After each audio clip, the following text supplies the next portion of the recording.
On the world news tonight from BGI Television, first the headlines. President Tinubu inaugurates renewed all cities and estate project in Abuja. NLC-TUC issues notice of nationwide strike. Diaspora Nigerians to float 100 billion naira venture capital fund, SMEs Bank. Responsible government will obey court order to fix prices of goods, Ubani. Ekiti government receives special military deployment to tackle insecurity. On sports, Nwabali, the hero, and Super Eagles win Amapiano Derby to book 2023 African final place against host nation Ivory Coast. I am Morire Rabila Lawal, the news in detail. President Bola Ahmed Tinubu has officially inaugurated the renewed Hope Cities and Estates, marking a new phase in housing and urban development initiatives. Currently and concurrently, the Tinubu-led government has commenced development of a pilot housing project comprising 3,112 units in Katsina, Abuja. The renewed Hope Cities and Estate project is part of the moves to address the growing need for housing and urban infrastructure. During the inauguration, President Tinubu emphasized the importance of providing affordable and quality housing for citizens, contributing to sustainable urban development. The pilot housing project in Abuja consists of 3,112 housing units, and it is expected to cater to diverse housing needs and contribute to the overall enhancement of the city's housing landscape.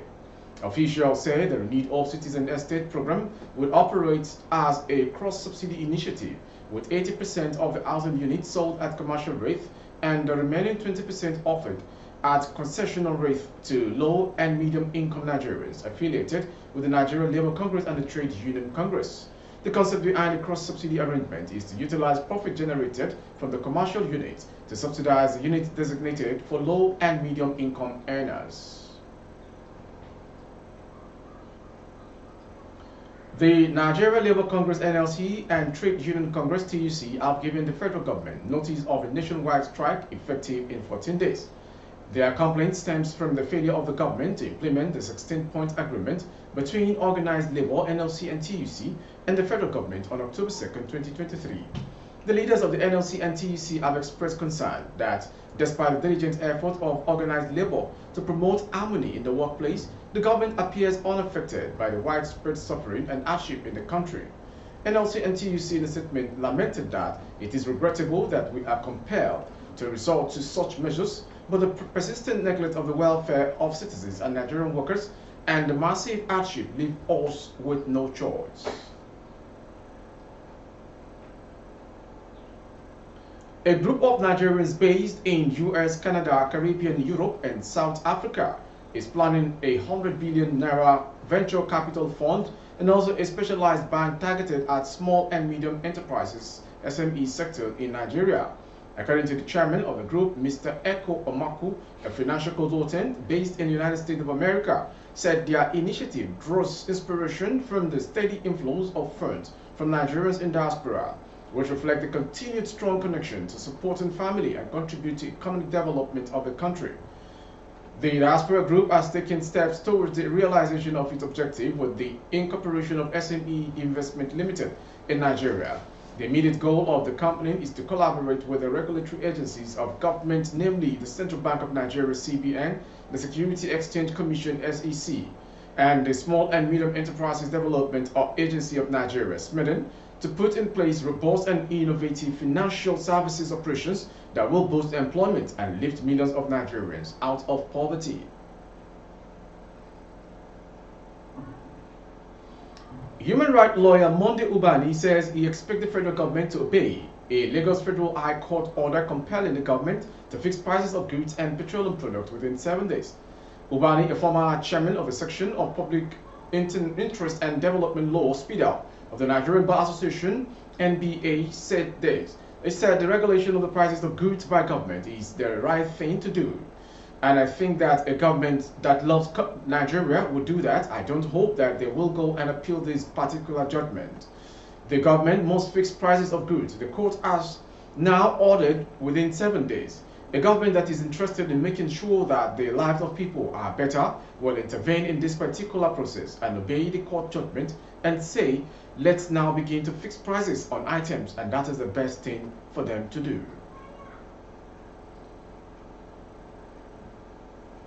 Ekiti State government has received a detachment of military personnel deployed to the state to combat the activities of kidnappers, bandits, and other criminals in the state. Speaking to troops at the Fajuyi Pavilion in Ekiti, Ekiti State capital yesterday, the Commander 32 Artillery Brigade Akure Brigadier General John Laha said the soldiers were deployed to Ekiti to flush out criminals tormenting the state. Brigadier General Laha said the troops would comb the nooks and crannies of Ekiti State and all the adjoining states, saying there would be no hiding place for criminals. There will be no night and no days, as they are expected to clear the bushes within 24 hours. We just came now and we are starting now.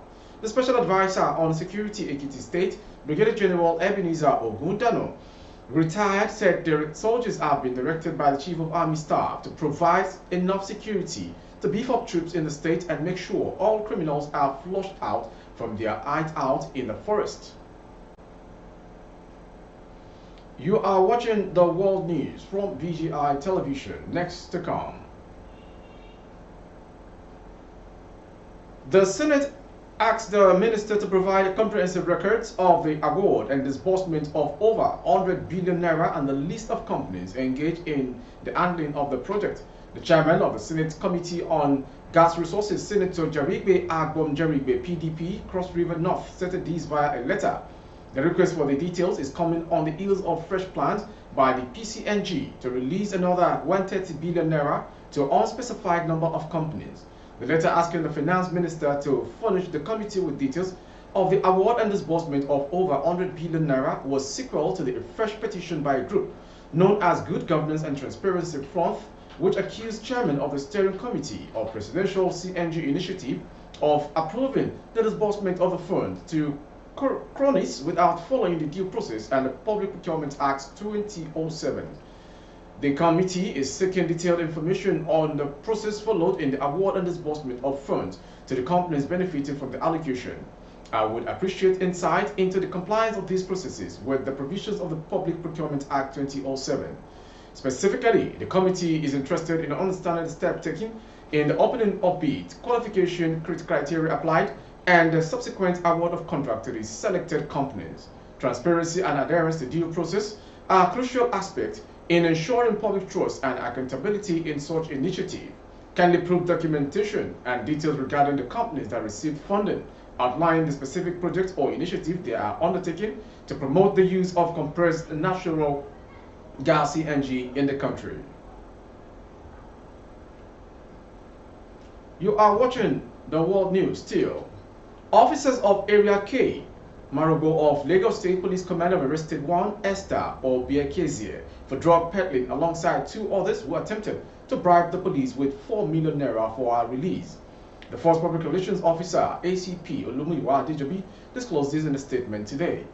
The Inspector General of Police, Kayode Egbetekun, has commended the officers in charge of police tactical team attached to Area K, Lagos State Command, SP Rulwan Kasumu, and team for rejecting 4 million naira bribe while investigating the case of drug peddling and unlawful possession of ammunition. The team had arrested one Esther Newman, female 42 years, aka Candy, of number 6 Mojurade Street, Ilogo, Lagos, on February 6, 2024 at her base where she sells drugs called Ice, and recovered a large quantity of the substance and some AK-47 live ammunition from her. In the course of the investigation, the duo of Ekiti Esther, 43, and Okebalam, 49 years old, of Ajagbedi, Lagos, came to the station in Ijaniki to solicit for the release of the drug peddler and offered 4 million naira and pleaded that the police should stop disrupting the illegal business drug peddling of Esther henceforth. The police officer who frowned at the offer seized the cash and marked it exhibit and arrested the duo for further investigation and prosecution. Moving on to the next story. The bandit who kidnapped a bride and over 60 women accompanied her to a matrimonial home in Damari, Sabuwa LGA of Katsina State last Thursday have released a video showing the captives. A video that has gained significant attention on social media shows the group of bandits making threats demanding money from the captor's relatives, or else they will force the already married bride to marry someone else. In the video, the leader of the gang, dressed in a police uniform, stated that there were 63 captives. They also threatened to sell off other wedding guests if their demands were not met. The bride and the wedding guests, who were part of a convoy, were abducted on Thursday, February 1st. Moving on to the foreign story. The Netherlands, a tiny country that is only a bit bigger than Nigeria's Zamfara state, has shown that there is always a way wherever there is a will.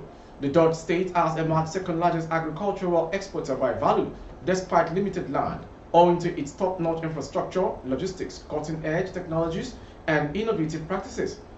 And while both the Netherlands and Zamfara share a focus on agriculture and face similar challenges related to climate change and resource management, Nigeria as a whole cannot be compared as of yet to the United Kingdom or the Netherlands. The Dutch country took certain steps to get to where it is today. Its transitioning to become a major global exporter holds lesson for Nigeria. Finally, sports. Super Eagles goalkeeper Stanley Nwabili was the difference between the two sides as Nigeria dug deep to claim a deserved win over South Africa and book a place in the final of the 2023 AFCON after a tense play-out penalty shootout. Nigeria were handed a chance to take the lead midway through the second half as Victor Osimhen was brought down in the penalty box by Motobi Mvala, and referee Amin Mohamed Omer immediately pointed to the spot. Captain for the day, Truce Ekong, stepped up to convert past Williams to score his second goal of the 2023 AFCON and give Nigeria a deserved 1-0 lead. After scoring the opener, Nigeria came close to doubling their lead when star forward Ademola Lookman was played through on goal but failed to round the South Africa goalkeeper despite having the benefit on time of the ball. The Super Eagles thought they had found the all-important second goal of the match when Osimhen tapped in at the far post, but their joy quickly turned into anguish as not only was the goal ruled out, but South Africa were also handed a penalty for a foul in the build-up of Nigeria's goal.